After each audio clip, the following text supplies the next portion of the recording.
জুবিন আৰু জুবিনৰ পাৰ্থিৱ শৰীৰ এই গোটেইটো পত্নী বা পৰিয়ালেহে নিৰ্দেশ দিব লাগিব। তাত আমি নিজে কিবা এটা কৰাৰ অধিকাৰ নাই। যদি কোনোবা এজন চৰকাৰী বিষয়া হ'লেতেন, মন্ত্ৰী হ'লেতেন, চৰকাৰে সিদ্ধান্ত ল'ব পাৰে। কিন্তু জুবিন যিহেতু চৰকাৰী বিষয়া, চৰকাৰী কোনো মন্ত্ৰী নহয়, পৰামৰ্শ চৰকাৰে দিব পাৰিব, কিন্তু সিদ্ধান্ত পৰিয়ালে ল'ব লাগিব। কাৰণ জুবিনৰ পাৰ্থিৱ শৰীৰৰ ওপৰত চৰকাৰৰ কোনো এখতিয়াৰ নাই।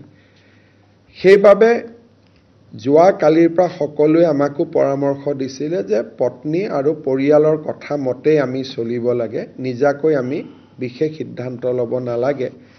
সেইবাবে আমিও কেবিনেটত আজি সিদ্ধান্ত লৈছোঁ যে আমি জুবিনৰ শেষকৃত্য আমি যিটো কমাৰকুছি NC ভিলেজ বুলি কয়, দিচাং ৰিজৰ্টৰ ওচৰত, সোণাপুৰ বুলি ক'লে বহুত দূৰ বুজায়, সোণাপুৰ যাব নালাগে, একজেক্টলি খানাপাৰাৰ পৰা 7 বা 8 কিলোমিটাৰ, তাতকৈ কমে হ'ব।